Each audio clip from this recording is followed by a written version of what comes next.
안녕하세요. 15년차 국어교사 친절한 영아쌤입니다. 초등학교 입학하고 나니까 문제집의 세계가 엄청 무궁무진하더라고요. 저는 전공이 국어다 보니까 이 초등학생용 국어 문제집도 관심을 가지고 봤는데요. 굳이 왜 저런 걸 풀지? 라고 생각되는 것부터 초등학생이 되었으니까 이거는 해야 되겠다 싶은 것까지 있어서 오늘은 초등학생이 하면 좋은, 필요하다라고 생각되는 두 가지 문제집 말씀드려 보도록 하겠습니다. 그럼 시작할게요. 제가 생각하는 초등학생에게 필요한 국어 문제집 1번은 어휘 관련 문제집입니다.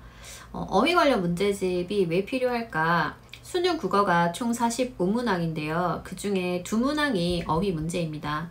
그런데 이 어휘 문제를 상당히 쉽게 푸는 아이들도 있고요. 또 어렵게 푸는 아이들은 이 어휘 문제조차 틀리는 아이들이 있습니다. 보통 비문학이라고 얘기하는 독서 지문이 총 4지문이 나오는데 이 독서 지문이 최근 수능에서 몇 년간 아주 어렵게 출제가 되어서 불수능이라고 하는 말까지 나오게 되었고, 대부분의 아이들이 이 독서 파트의 지문을 읽는데 어려움을 느끼는 이유로 어휘력이 부족해서 지문 자체의 내용을 제대로 이해하지 못해서 혹은 문제에 사용된 표현을 제대로 이해하지 못해서 어렵다라는 것을 꼽고 있습니다. 따라서 이 어휘 문제는 수능 45문항 중에서 고작 2문제가 나오지만 그 문제 해결뿐만 아니라 지문을 전반적으로 이해하고 제대로 된 독서를 하고 문제를 풀기 위해서는 어휘력이 중요한 것입니다. 이 내용에 관해서는 제가 지난 어휘에 관련된 영상에서 자세하게 다루었으니까 수능 문제와 관련해서 어떤 식의 문제가 출제가 되고 어휘력 공부를 어떻게 하면 좋을지에 대해서는 지난 영상을 참고해 주세요. 초등 문해력을 키우는 엄마의 비밀이라고 하는 책을 쓰신 최나야 선생님 말씀에 따르면 아동의 어휘력을 결정짓는 요소에는 3가지가 있다고 합니다. 영유아기 부모가 얼마나 풍부한 어휘로 아이에게 말을 걸어 주었는가, 2번째로는 책 읽기를 통해서 습득하게 된 어휘에 관한 정보, 지식들, 그리고 3번째로는 교사나 부모의 어휘 지도, 이 3가지에 따라서 아동의 어휘력이 결정이 된다고 합니다. 책 읽기라든가 부모나 교사의 어휘 지도를 통해서 메꿔지지 않는 부분들을 좀 더 보충하기 위한 것으로 어휘 문제집이 필요하다라고 생각을 합니다. 어휘력을 갖추기 위한 핵심은 최나야 교수님도 말씀하셨다시피 책 읽기를 통해서 아이가 문맥적 의미를 추리해보고 또 사전을 찾아봐 정확한 의미를 확인하고 예문을 만들어보고 이런 것으로 이루어지는데요. 모든 단어들을 독서의 과정 속에서 그렇게 할 수 없기 때문에 어휘 문제집의 도움을 일견 받아야 하는 부분이 있다라고 생각을 해요. 그러면 우리 어휘에 대해서 한번 생각을 해볼까요?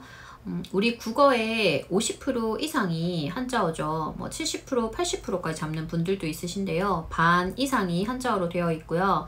학습을 하는데 반드시 개념을 알고 있어야 하고 학습에 빈번하게 사용된다라고 하는 학습 도구어에서는 한자어의 비중이 더 높아지게 됩니다.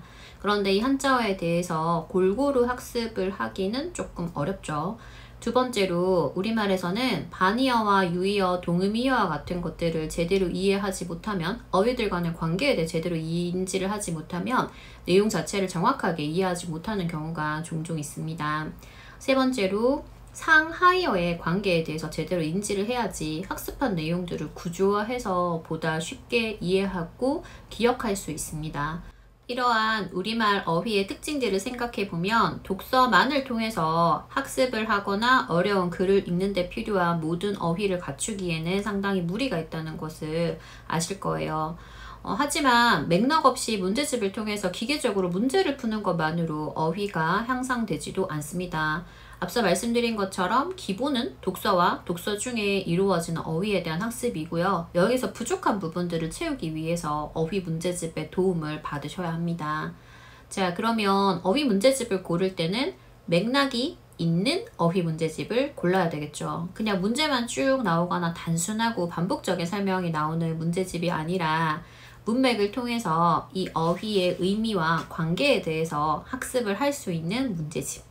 그리고 학습 도구어라고 하는 다소 낯설지만은 앞으로의 학습을 위해서 반드시 필요한 어휘들을 학습할 수 있는, 이것도 문맥을 통해서 내용을 구조화할 수 있고 그 정확한 의미와 쓰임새를 알 수 있는 형태로 구성된 문제집을 고르셔야 합니다. 저희 집 아이 같은 경우에는 다른 영상에서도 여러 번 소개 드렸는데 아울북에서 나오는 초등 교과서 어휘 능력이라고 하는 문제집을 풀고 있습니다. 저희 집 첫째는 1학년 말부터 예비 단계를 풀기 시작해서요. 지금은 2, 3학년에 해당되는 A 단계를 풀고 있는데 이 A 단계로 가니까 확실히 예비 단계보다는 내용 자체가 조금 어려워지더라고요. 저도 아이와 함께 이렇게 점검을 위해서 책을 보다 보면 오, 이게 이런 뜻이었어? 이런 것도 있고요. 아이 스스로 이 확인 문제 페이지를 풀면서 한자 공부를 조금 하면 이 어휘를 이해하는 데 조금 더 도움이 될 것 같아. 그래서 어휘 문제집을 고르실 때도 이런 부분을 참고하셔서 어휘 학습을 문제집을 통해서 어떤 식으로 할 것인가, 또 이것을 했을 때 내가 가고자 하는 목표는 무엇인가를 고려하셔서 문제집을 활용한 어휘 학습의 계획을 세워보시면 도움이 될 것 같습니다. 국어 문제집 두 번째는 독서 논술, 독해, 여러 가지 이름으로 나오고 있는 초등용 독해 문제집입니다. 최근 수능 국어가 어려워지면서 초등 때부터 국어 공부를 대비해야 한다. 특히 비문학, 독서가 많이 어렵다더라 라고 하는 움직임에 맞춰서 수능 문제를 풀이하는 형태와 가깝게 수업을 하는 학원도 생겨났다고 하고요. 또 이 초등학생용 독해 문제집이 상당히 많이 눈에 띄는 것 같아요. 점점 갈수록 이 아이들의 공부라고 하는 것이 세분화되고 전문화되고 연령은 점차 낮아지는 것 같아서 아이들이 정말 문제집에 치여 죽을 수도 있겠구나, 너무너무 공부에 부담이 클 것 같다라고 하는 고민이 많이 듭니다. 그러면 수능 국어에 대해서 먼저 얘기를 해보도록 할게요. 수능 국어는 작년부터 2022학년도 수능부터 공통 부분과 선택 과목으로 나뉘어졌어요. 이 공통 영역에서 17문제가 독서, 그러니까 저희가 보통 비문학이라고 얘기하는 재제글을 다루고 있고요. 17문제가 문학입니다. 그리고 선택 영역에서 11문제를 해서 총 45문항을 풀도록 되어 있습니다. 그런데 선택 영역 같은 경우에는 선택 과목에 따라서 유불리를 크게 둘 수가 없기 때문에 대체적으로 이 공통 과목에 비해서 난이도가 무난하게 나오는 편이고요. 또 문학 같은 경우에는 감상이 사람마다 다를 수 있기 때문에 문항의 감상의 기준을 두어야 해서 또 어렵게 꼬아서 내기에는 조금 어려움이 있어요. 그러다 보니까 이 독서 지문에서 많이 어렵게 내는 편이고요. 이 독서 지문 문제를 푸는 데는 앞서 말씀드린 어휘력도 있지만 독해의 능력과 기술도 필요한 것이 현실입니다. 수능 국어에서 당락을 좌우하는 부분이 독서 지문, 그러니까 소위 얘기하는 넌픽션, 비문학 파트임에도 불구하고 학교에서 배우는 재제글도, 그리고 가정에서 접하게 되는 읽기, 제재도 대부분 문학 쪽에 편중되어 있는 경우가 많은 것 같습니다.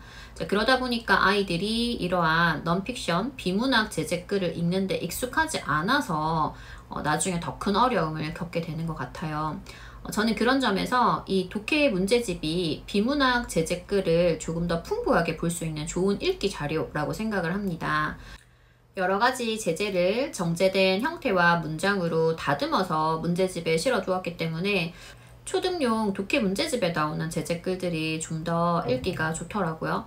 그래서 이거는 아이가 읽으면 참 좋겠다 싶은 그런 제재를 다루고 있는 글들이 독해 문제집에 상당히 많이 실려 있어서 어렸을 때부터 문학과 비문학을 조금 골고루 보여주고 싶은데 대체적으로 읽기가 문학 제재에 집중이 되어 있으니까 비문학 읽기를 좀 보여주고 싶다 하시는 분들이 활용을 하시면 좋을 것 같아요. 두 번째로 아이와 함께 책을 읽고 나면 어떤 식으로 질문을 해주면 좋을지 감이 잘 안 오는 그런 부모님들을 도와줄 수 있는 팁이 될 수도 있을 것 같아요. 대부분의 독해 문제집들을 보면은 한 바닥 정도의 짧은 글이 나오고 서너 문제 정도의 확인 문제가 나오는데요. 이 확인 문제들을 보면 글에서 핵심적인 내용들이나 혹은 구절의 의미를 물어보는 문제로 되어 있어요. 그래서 아이와 함께 짧은 글을 읽거나 책을 읽고 나서 여기서 아이가 내용을 이해했는지 확인을 해보기 위해서 어떤 질문을 던지면 좋을까? 부모가 팁을 얻기에 이러한 문제집에 나오는 문제들이 도움을 주는 부분이 있습니다. 독해 문제집을 통해서 아이가 평소에 접하기 어려운 비문학 제재 글을 읽어볼 수 있다는 장점 외에도 글의 내용을 어느 정도 이해했나 스스로 문제풀이를 통해서 점검해 볼 수도 있습니다. 이 문제가 앞서 말씀드린 것처럼 내용의 이해하고 구조를 파악하고 구절의 의미를 조금 더 깊이 있게 생각해보고 이런 유형의 문제들로 구성이 되어 있기 때문에요. 스스로 글을 읽고 나서 내가 이 글을 어느 정도 이해했나, 제대로 이해했나를 점검해 볼 수 있는 도구가 될 수 있습니다. 기본적인 독해 능력이 있더라도 이것을 문제로 어떻게 풀 것인가, 문제로는 어떻게 나올 것인가에 대한 대비도 해주면 당연히 시험에서 앞으로 더 좋은 성적을 거둘 수 있겠죠. 그래서 이 독해 지문에 문제가 어떤 식으로 나온다 라고 하는 것도 미리 볼 수 있다는 점에서 독해 문제집이 의미가 있습니다. 그럼 저는 과연 어떤 문제집을 선택했을까요? 독해 문제집들은 대부분 수준은 다들 대동소이한 것 같아요. 뭐 특별히 나쁘거나 특별히 좋거나 하는 문제집은 없는 것 같고요. 저는 여러 가지 문제집을 살펴보고 메가스터디에서 나오는 메가 독서 논술이라고 하는 문제집의 A단계를 선택해서 지금 첫째, 둘째와 함께 보고 있습니다. A단계가 1, 2학년용이라서 다소 그 첫째에게는 쉬운 편이긴 한데요. 이 독서 논술 문제집을 선택한 이유는 다른 여타의 문제집들과 달리 그 아이의 학교 생활이나 계절 일정에 맞춰가지고 다양한 제재들을 다루고 있어서 마치 독서 논술 학원에서 제시하는 그러한 제재글들처럼 시기에 맞는 어떤 글들을 볼 수 있다라는 장점이 있어서 이 책을 일단 선택을 했습니다. 두 번째로는 대부분의 독해 문제집들이 한 바닥에는 지문, 그리고 다른 바닥에는 한 서너 개 정도의 문제로 구성되어 있는데 반해서 이 메가 독서 논술의 경우에는 읽기 전, 중, 후로 나누어서 마치 교과서처럼 뭐 제목을 보고 내용을 미리 한번 추리해보는 읽기 전 단계에, 그 다음에 짧은 확인 문제를 통해서 글의 이해 정도를 확인해 볼 수 있는 읽기 중, 그리고 읽은 후에는 여러 가지 활동이나 문제를 풀어볼 수 있도록 내용을 확인해 보고 또 창의적인 활동을 해볼 수 있도록 구성된 점이 아이에게 문제집이다, 풀어야 한다 라고 하는 거부감을 없애주는 데 도움이 되지 않을까 해서 이 책을 선택을 했습니다. 그 다음 단계로도 이 책을 할지는 아직 결정을 못한 상태이고요. 자, 그러면 독해 문제집을 어떻게 활용을 할까요? 저희 집에는 독해 문제집을 샀지만 풀진 않습니다. 그 잡지를 보듯이 아이가 책상에 꽂혀 있는 걸 빼와가지고 한 번씩 그냥 읽어봐요.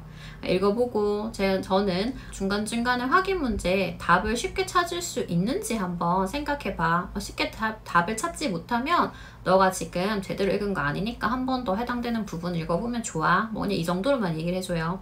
그리고 가끔은 제가 둘째는 아직 혼자 읽기에 조금 무리가 있으니까 첫째, 둘째를 같이 앉혀놓고 읽어주고 중간중간 확인 문제도 풀어보고, 쉬운 건 둘째가 풀어보고 뭐 어려운 거는 첫째에게 대답을 넘기고 뭐 이런 식으로 풀어보고 나서 만약에 뭐 맞거나 틀린 경우에 그 이유를 한번 물어봐요. 답의 근거를 찾아보는 활동을 해보는 거죠.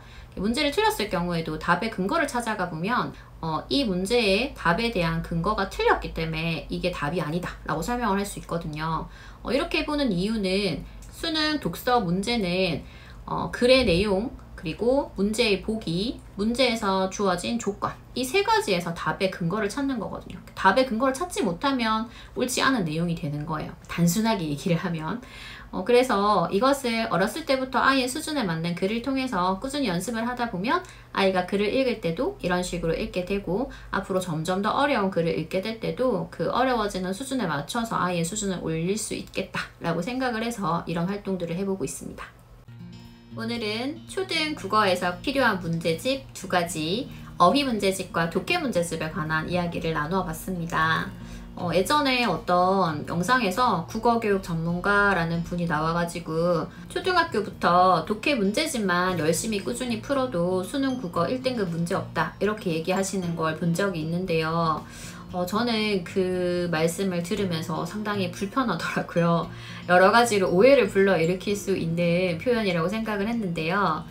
그분의 말씀은 아마 정말 책을 읽지 않고 정말 다른 걸 아무것도 하지 않을 때 최소한도 독해 문제집이라도 풀어야지 어느 정도의 독해력을 유지할 수 있다라는 의미였을 것 같아요. 가장 기본은 이제껏 그랬듯이 다양한 제재를 즐겁게 아이가 독서를 하고 그 독서의 결과로 아이가 내용을 제대로 이해했는지, 관련하여서 본인의 생각은 어떤지, 모르는 어휘나 배경 지식은 없었는지, 어떤 것들을 더하면 이 글의 내용을 읽는데 도움이 될지를 계속해서 고민해보고 깊이 있는 대화를 나누어 보는 것이라고 생각을 합니다. 그것을 통해서 충분히 채워지지 않은 부분이 있거나 혹은 그 활동을 보조하기 위해서 도구로 활용할 수 있는 것이 문제집이라고 생각을 하셔야지, 주객이 전도되면 아이가 이 독해 문제집도 그냥 매일매일 풀어야 하는 숙제고 해치워야 되는 과제 정도로 생각을 하면서 독해력은 실제로 상승하지 못하는 부작용이 있을 수 있습니다. 궁금한 점 있으시면 댓글로 남겨주시고요. 좋아요와 구독도 부탁드립니다. 감사합니다.